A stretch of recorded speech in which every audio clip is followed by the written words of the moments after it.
Kids be out there claiming that they 10 toes down, but when I look around, all I see is fucking clowns. All they wanna do is cloud chase on me.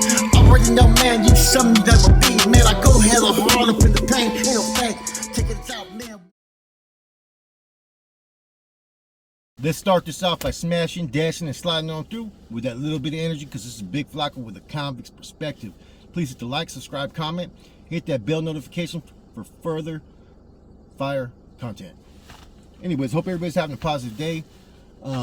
Man, guess what happened? Mule Creek, another murder happened yesterday, February 2nd, around 1:40 p.m. They found an inmate unresponsive from stab wounds. His name was Robert Aranda, right?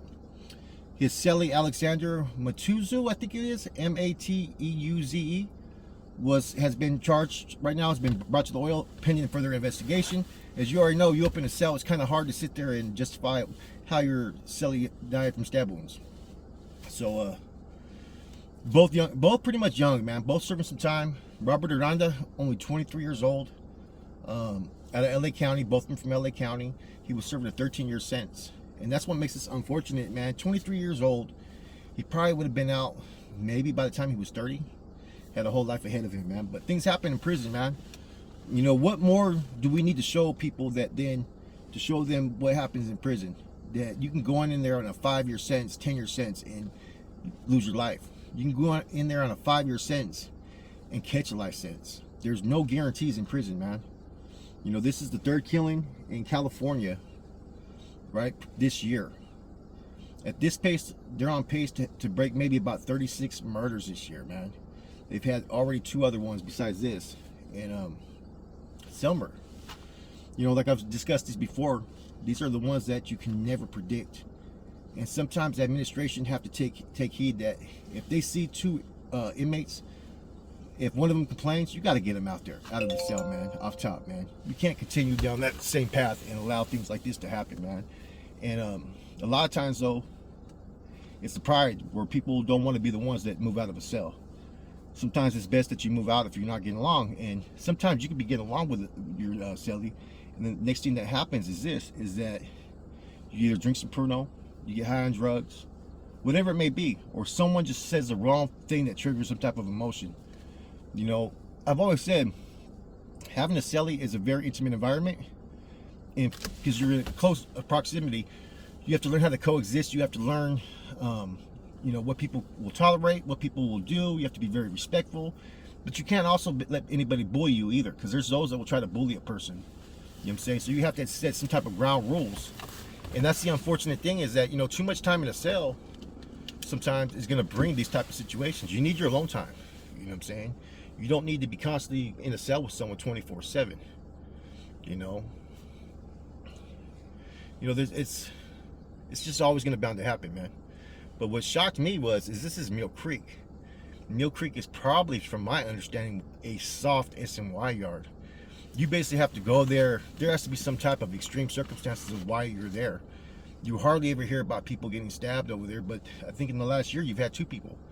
The other one was a chomo that got killed. You know what I'm saying? This scenario is a little bit different, though. You know,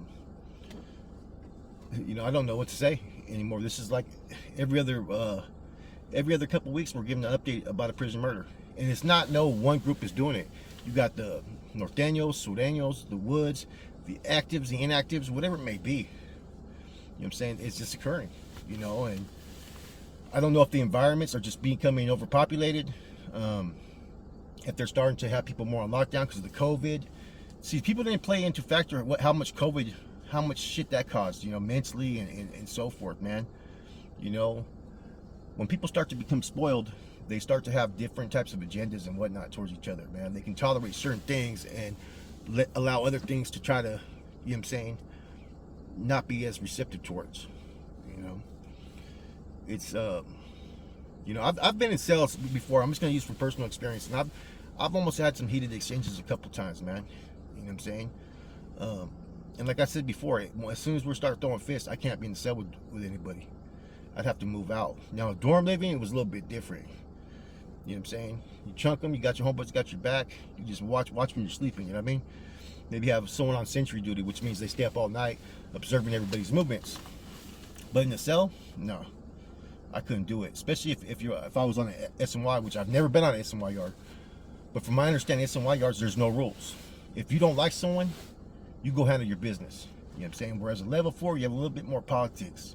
So I would like to think that anytime it's on an active yard, it has to be a sanctioned hit. It has to be a cleanup. You know, and if you're already doing life, a lot of dudes just don't care. You know, and with the way that they're using the gun tower nowadays, it seems like you may start to see a lot more movidas that occur in cells. You know what I'm saying? I mean, because no one wants to put their people in jeopardy, you know, for you know, trying to get a target. You know, you can't even do the job. You know what I'm saying? But I'm gonna say this: there's been a lot of stabbings in the California Department of Corrections the last 30, 40 years. But the last 4 years, these hits are taking people's wins. When I was in the system, you would maybe hear about maybe 1 to 3 killings a year in the whole prison system. You hear about hits, stabbings, and whatnot, right? But the amount of those that are losing their life was on a whole different level, man. Nowadays, when someone gets hit, they're gonna die almost. You know what I mean? You know. Anyways, other than that, everything else is pretty much mellow in the Department of Corrections, man. I've heard that Pelican Bay has established the Bulldogs are on BR. They've pretty much established themselves. I haven't heard that many other stories, man, but we're just gonna keep it moving on forward, man, and I'll be giving you different updates on what's going on in the prison system and so forth, man. But for now, this is your boy Flacco, Convict's Perspective. I'm out.